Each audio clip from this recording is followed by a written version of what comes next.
retrouvé dans une malle à l'intérieur d'une maison de Gondrexange en pays de Sarrebourg revient sur le devant de l'actualité d'une façon étonnante. Le corps découvert serait celui d'un jeune homme porté disparu en août 2022 à Val-et-Châtillon, près de Bargara. Valentin Piovesan et Robin Doulez. C'est avec le visage fatigué, endeuillé, que Xavier regarde les photos de son frère Guillaume, disparu depuis août 2022. La semaine dernière, l'affaire connaît un rebondissement.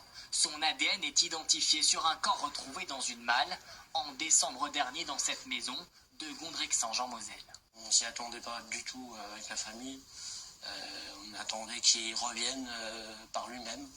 Voilà. C'est vraiment atroce ce qui lui est arrivé parce que dans une malle, découpée en morceaux, voilà, c'est en plus une famille qu'on ne connaît pas. Guillaume, il était joyeux, il faisait rien de mal. Nous l'avions rencontré en janvier dernier lors d'une énième recherche dans les rues de Strasbourg. Sur les réseaux sociaux, il avait lancé de nombreux appels pour tenter de retrouver Guillaume. Aujourd'hui, Xavier ne comprend pas pourquoi la disparition de son frère cadet n'a pas été prise au sérieux.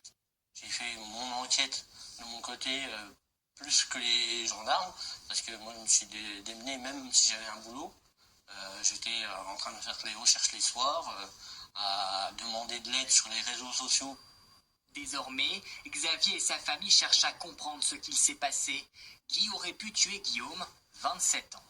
Où il a surpris quelqu'un, où il était pas au bon endroit, voilà. Il serait jamais mis dans une malle à se suicider ou quoi que ce soit. Il aimait la vie. Pour l'heure, le mystère reste entier. Les deux propriétaires de la maison sont mis en examen. L'homme est en détention provisoire, sa compagne, elle, sous contrôle judiciaire. Ils restent tous les deux présumés innocents.